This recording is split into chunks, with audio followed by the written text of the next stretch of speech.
Hey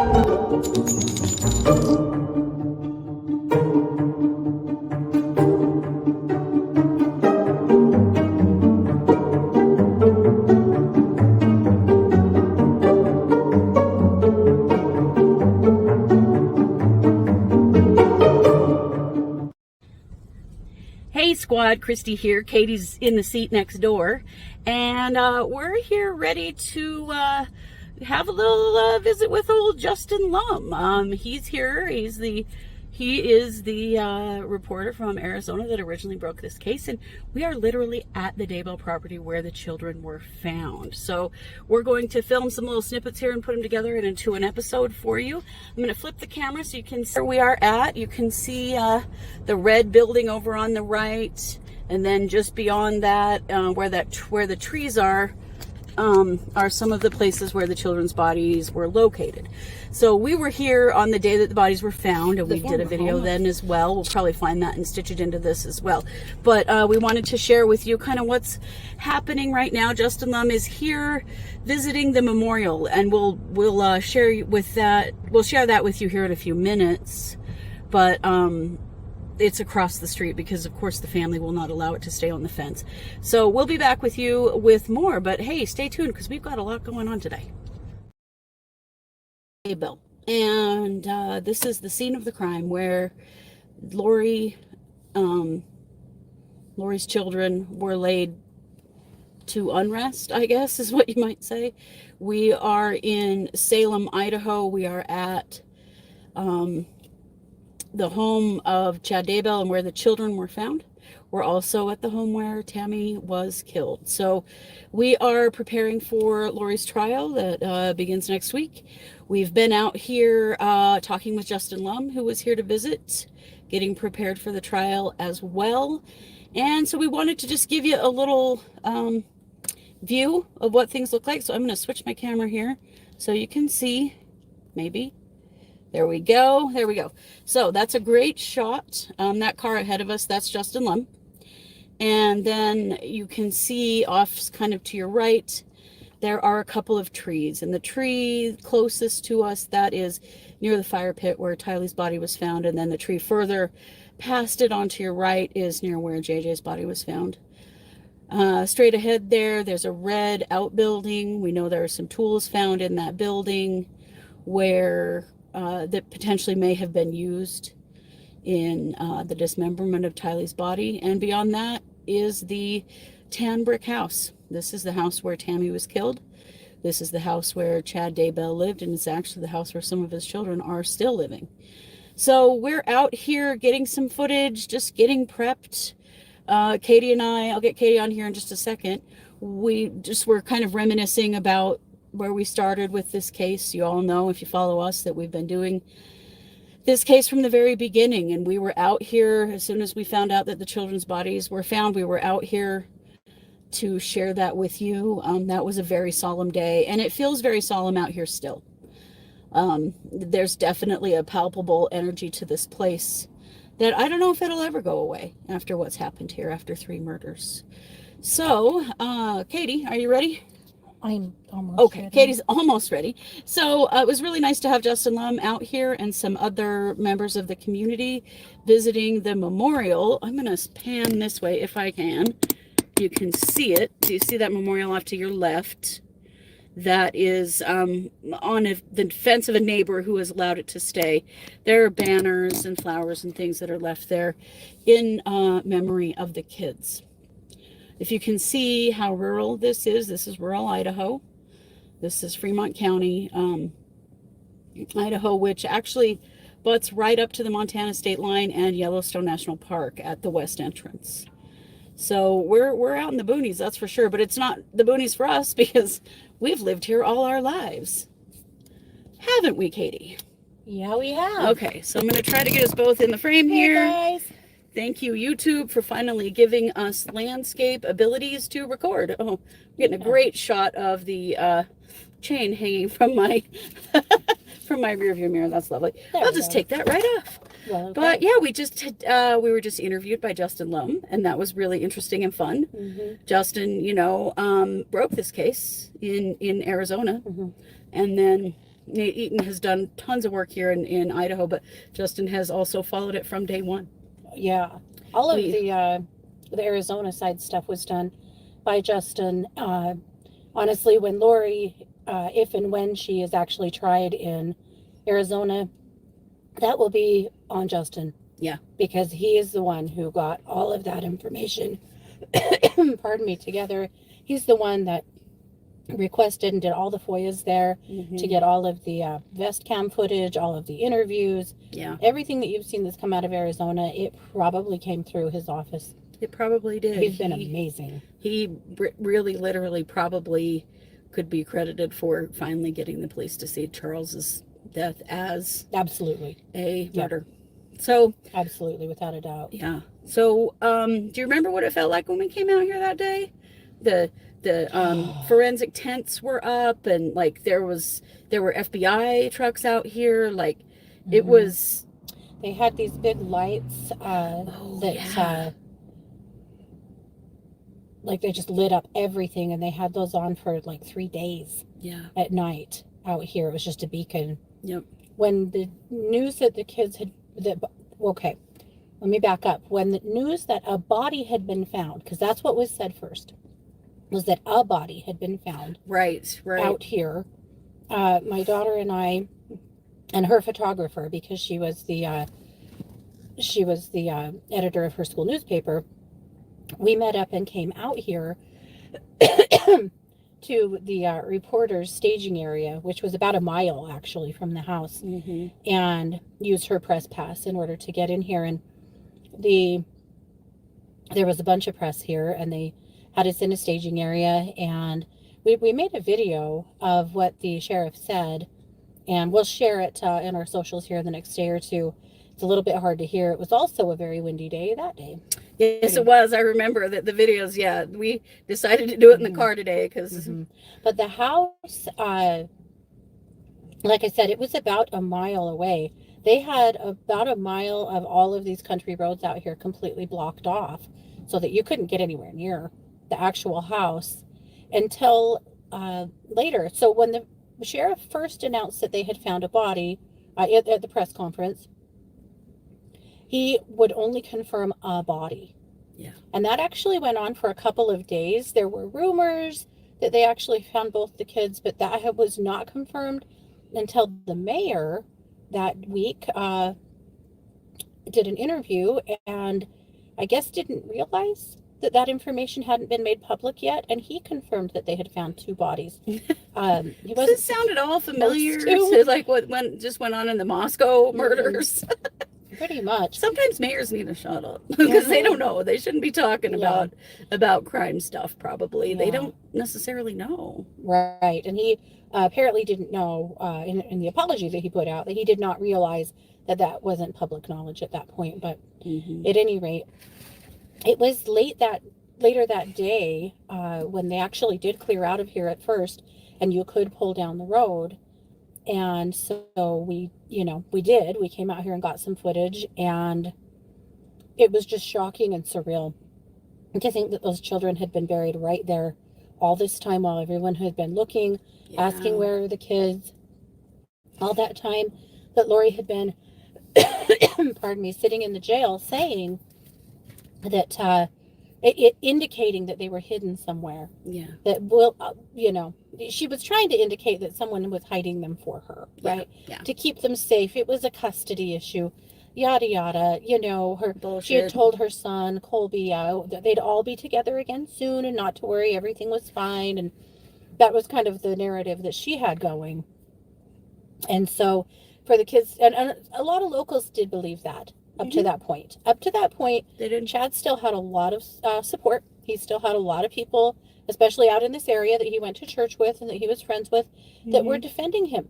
That Chad would never do something terrible. He would never hurt his wife. He would never hurt someone's children. He would never do any of these things. Right. Until the day those kids were found. And it rocked this community back on their heels. Yeah, absolutely. Absolutely, because as stupid as he apparently wants us all to think, and says that he didn't know anything about the kids being buried on his own property, we all know that's bullshit. We're not stupid. Well, no, that's a game. The day according to the pings from Alex's phone, the day that Tylee was buried out here, and then, 10 days later, the day that JJ was buried out here, the day Tylee was buried out here, Chad had sent some very weird texts to his wife. Oh, yeah. And they were all about being out here working on this property. Yeah, they were. He totally owned himself on that, you know. Not to mention, like, duh, you think you're going to have children buried on your property and you don't know it? Mm-hmm. This is not a very big place. I mean, let me show you again the distance between, I want you to look, see the house is to the left here. It's kind of a tan brick house, but then there's the red outbuilding to your right, and then beyond that are the two trees where the two kids' bodies were buried. You look at how close that is to the back of the house. There is no way that they didn't know. This is not like this was on property, but acres away or something. This was literally on the same little plot of land. There's no way they could have not known, you know, that he could have not known. That Alex was sneaking around here. Yeah. Into the little red barn, chopping up a human body and carrying it out there and starting a fire. And that he didn't know. Yeah, sure, Jan. I mean, look at the distance. We all know. We're not stupid. Mm-hmm. There's no way that could have happened.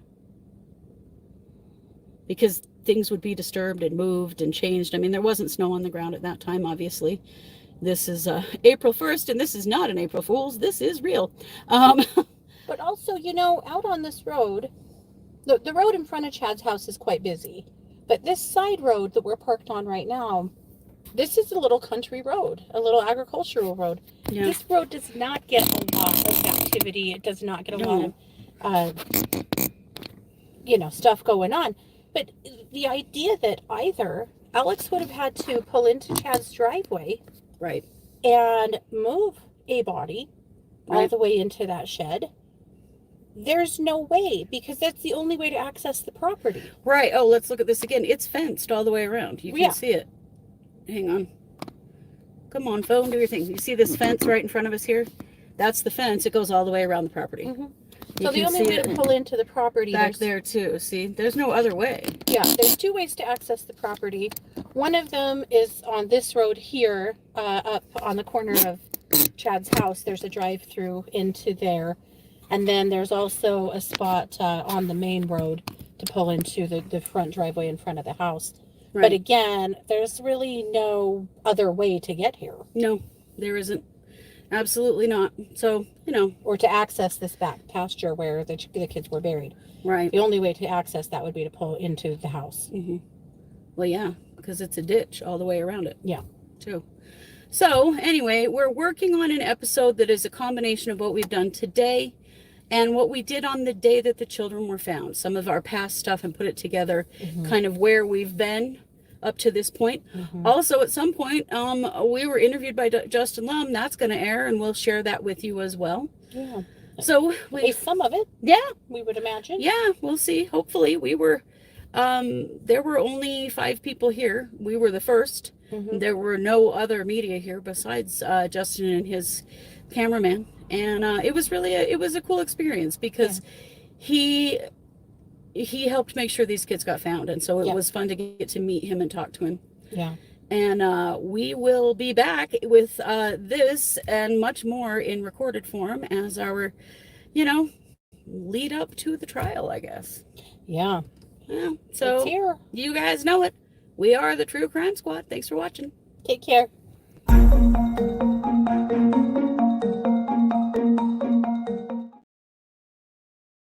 maybe we just start off with introductions real quickly. I'm Chief Shane Turley with the Rexford Police Department. Directly to my right is my Assistant Chief of Police, Gary Hagan. And then to his right is Sheriff Lynn Humphreys of Fremont County. Today, Officer Hagan will be giving the release, and so I'll turn the time over to him. Okay, we'd first like to thank everybody for coming out today. Thank you to everybody that's been following this case from day one. This has been a very trying thing for everybody involved.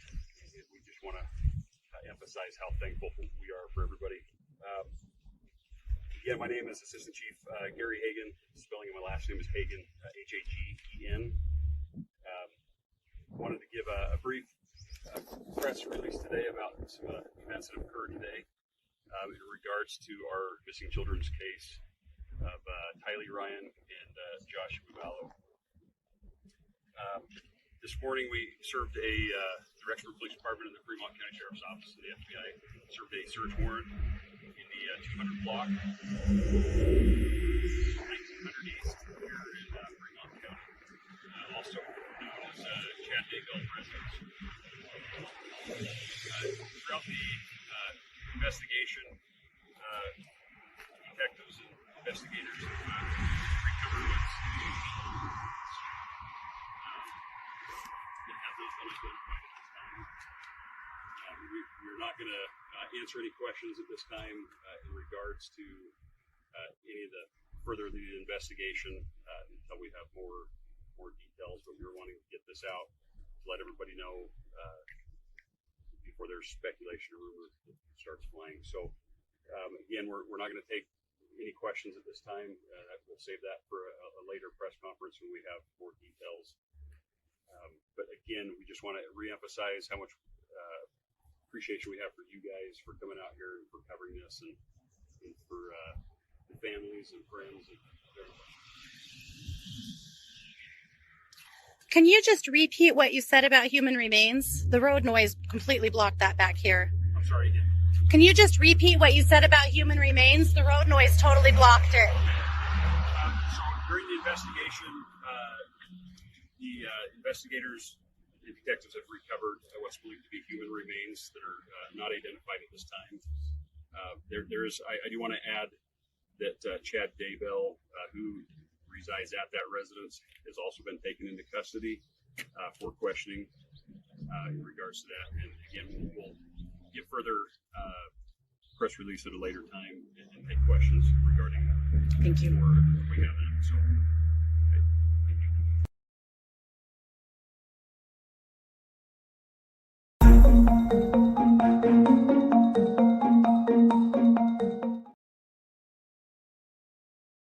What we're looking at here is the memorial that was built over a couple of weeks after the children's bodies were found. This memorial was actually placed on the fence of the Daybell property. And it lasted for a while there, but it is no longer there. It's actually now across the street from the property because the family kept tearing this memorial down. As you can see, there's a picture of Tammy Daybell on it. There are all kinds of tributes to the children, as well as Tammy, so JJ and Tylee, and you can see it's quite long. It goes along down the fence line.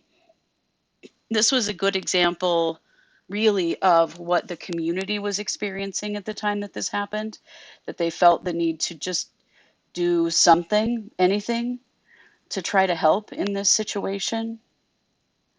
And unfortunately, the Chad Daybell's family just kept taking things down and destroying things. And I don't know, I'm not going to blame them for anything that they've done because I don't know what it would be like to have this happen in my own family, but it was unfortunate. It's been a good thing that the neighbors across the street have allowed for that now. So what we have coming up here, this is the original missing poster that went out for JJ and Tylee. There was originally a $20,000 reward for their safe return. Of course, that did not come to be. This is also their missing information that went out all over the place. This was, back when everybody thought we were looking for kids, not bodies. These photos are from the memorial that was put up in the city of Rexburg. There was a candlelight vigil, I think maybe even more than one, that were done for the kids. And these are photos of the children and other things for them. This is an aerial view of the property. You can see where the red barn is. You can see here in this aerial view where the excavation is happening and where the bodies were located. So we just wanted to remind you, this is where we started with this case. This is where it began. Thanks for listening.